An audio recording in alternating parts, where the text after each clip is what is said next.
तो हेलो, इस this lecture 32 में हम स्टार्ट करने जा रहे हैं ग्रेटेस्ट इंटीजर फंक्शन। तो ग्रेटेस्ट इंटीजर फंक्शन बहुत इंपॉर्टेंट चीज है आईआईटी के लिए। इसको हम अच्छे से समझेंगे। तो आज हम इसका बेसिक जानेंगे, आखिर ये फंक्शन होता क्या है, तो इसका ग्राफ हम कैसे बनाते हैं। तो सबसे पहले हम देखेंगे फंक्शन। इस फंक्शन को रिप्रेजेंट करते हैं F X is equal to, इसको क्या करते हैं, बड़ा ब्रैकेट बनाते हैं और बड़े ब्रैकेट के अंदर एक्स को रखते हैं और इसको बोला जाता है बॉक्स एक्स। जैसे हमने बॉक्स के अंदर एक्स को डाल दिया। ओके, अब इसको थोड़ा हम ऑब्जर्वेशन देखते हैं। ऑब्जर्वेशन एक्चुअली आपको देखना है।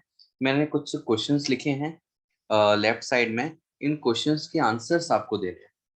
तो जैसे कि जो फर्स्ट हमारा क्वेश्चन है, बॉक्स ऑफ 2.67, तो बताइए इसका आंसर क्या आएगा, क्या लगता है।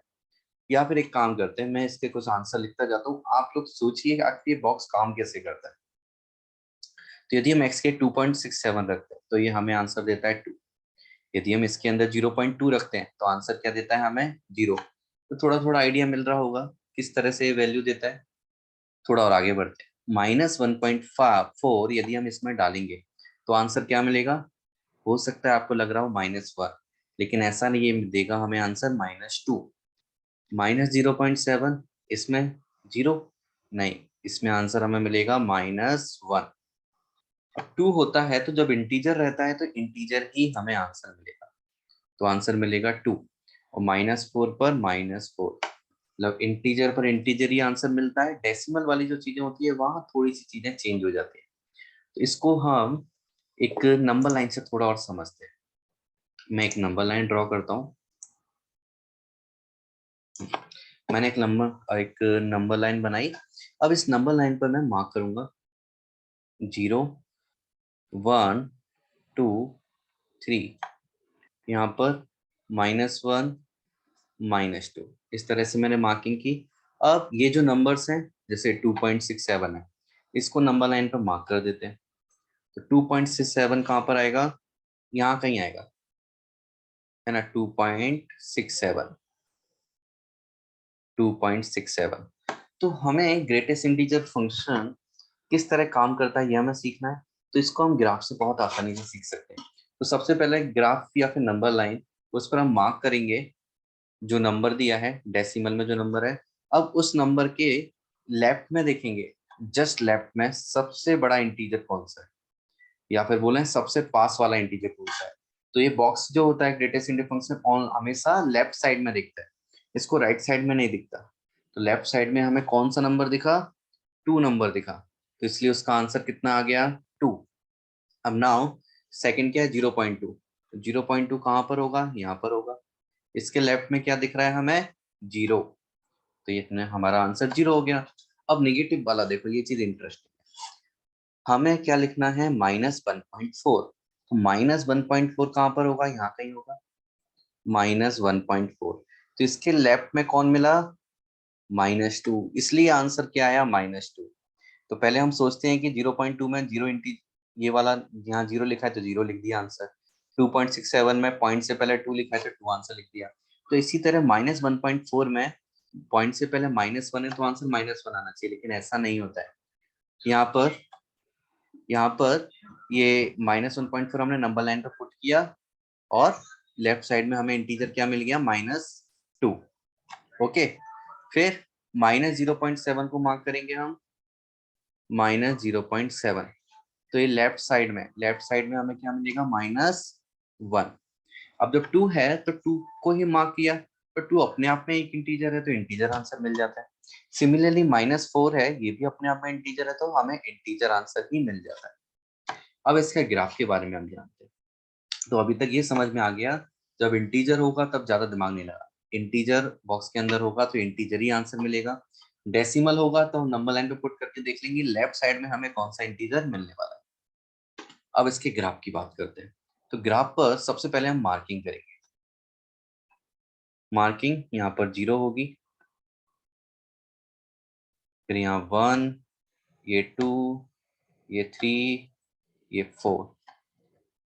दूसरी तरफ -1, -2, -3, -4, इस तरह से मार्किंग कर ली। अब हम देखेंगे, वैल्यूज देखते जाएंगे कि बॉक्स ऑफ जीरो, जीरो डालेंगे तो क्या मिलेगा, जीरो ही मिलेगा। फिर 0.1 पर जीरो ही मिलेगा, 0.2 जीरो, 0.3 जीरो, 0.9 तक जीरो मिलता जाएगा। केवल 1 पर क्या मिलेगा, 1 मिलेगा। तो यहाँ तक तो इस तरह की एक लाइन आ जाएगी, रेड कलर से लाइन दिख रही है हमें। 1 पर हमें जीरो नहीं मिलेगा, इसलिए मैंने हॉलो सर्कल बना दिया। और थोड़ा सा ऊपर हम बना देते हैं, पॉइंट लगा देते हैं, क्योंकि 1 पर 1 मिलने वाला है। वाई एक्सिस पर भी मार्किंग कर देते हैं, यहाँ पर 1 आएगा, 2, 3, 4, यहाँ पर -1, -2, -3, -4। तो इस तरह से हमने एक स्ट्रेट लाइन बना दी 0 से 1 तक। फिर सिमिलरली 1.1 पर क्या मिलेगा, 1 मिलेगा। 1.2 पर भी 1, 1.3 पर भी 1.9 तक 1 मिलता रहेगा, 1.99999 तक 1 मिलेगा। 2 पर 2 मिलेगा वैल्यू। तो हम 1 से लेकर 2 के बीच में इस तरह से हमेशा 1 वैल्यू मिलेगी, केवल 2 पर हॉलो सर्कल मिलेगा। तो यहाँ 2 पर हमें 2 वैल्यू मिल रही है, तो ऊपर 2 पर हमने सॉलिड पॉइंट बना दिए। इससे 2 से 3 तक भी एक स्ट्रेट लाइन आ जाएगी, कांस्टेंट वैल्यू मिल रही है। 3 पर फिर से हॉलो सर्कल, फिर 3 से 4 में 3 वैल्यू मिलेगी, 4 पर हॉलो सर्कल और 4 पर ऊपर पॉइंट आ जाएगा। सिमिलरली 0 से जब हम छोटी वैल्यू लेते हैं तो लेफ्ट में कौन मिलता है, -1। तो 0 पर तो 0 मिला, लेकिन 0 से छोटी वैल्यूज पर क्या मिलेगा, सब पर -1। इस तरह से हमें लाइन मिलेगी सीधी। फिर -1 से पीछे -1 पर तो -1 मिला, लेकिन उससे पीछे -2 मिलेगा, तो यहाँ हॉलो सर्कल है -2। फिर -3 मिलता जाएगा उससे पीछे, और उससे पीछे सब पर -4। तो इस तरह से हम देखें तो हमारा एक ग्राफ बन गया। अब इस ग्राफ का एक स्पेशल नाम भी होता है, इस ग्राफ को बोलते हैं स्टेप अप फंक्शन। ये हमारा ग्रेटेस्ट इंटीजर फंक्शन, इसका भी नाम है स्टेप अप फंक्शन, वैसे ग्राफ को हम बोल देते हैं step up graph. Step up graph आ गया। अब स्टेप अप ग्राफ हम क्यों बोलते हैं, ये इसलिए बोलते हैं क्योंकि देखो लेफ्ट से राइट में हम जब जा रहे हैं, तो लेफ्ट से राइट में जाते समय, हमें क्या लग रहा है कि हम यहाँ पर खड़े हैं, और लेफ्ट से राइट जब जाएंगे, तो लेफ्ट से राइट जाने में हम पहले यहाँ पर आएंगे, फिर इस पर चढ़ेंगे। तो हम आगे बढ़ते समय एक एक सीढ़ी चढ़ते जा रहे हैं, यानी कि एक एक स्टेप हम ऊपर जाते जा रहे हैं। इसलिए इस फंक्शन का नाम हम स्टेप अप फंक्शन भी बोलते हैं, और इस ग्राफ को हम स्टेप अप ग्राफ बोलते हैं। ओके, आई होप आपको ये ग्रेटेस्ट इंटीजर फंक्शन है, इसका बेसिक समझ में आया होगा, ये काम कैसे करता है, इसका ग्राफ कैसे बनाते हैं, और कभी भी डेसिमल हो तो उसको नंबर लाइन पर हम ड्रॉ करके कैसे अच्छे से उसके लेफ्ट साइड में जो वैल्यू मिलने वाली है वो हम आसानी से आइडेंटिफाई कर सकते हैं। इसके आगे वाले वीडियोज में हम बहुत सारे इनइक्वलिटी पर बेस्ड क्वेश्चन करने वाले हैं, जो कि बहुत इंपॉर्टेंट है आईआईटी के लिए। तो सबसे पहले बेसिक जानना है हमें, जो आज हमने जाना। अब इस पर बहुत सारी हम प्रैक्टिस करेंगे।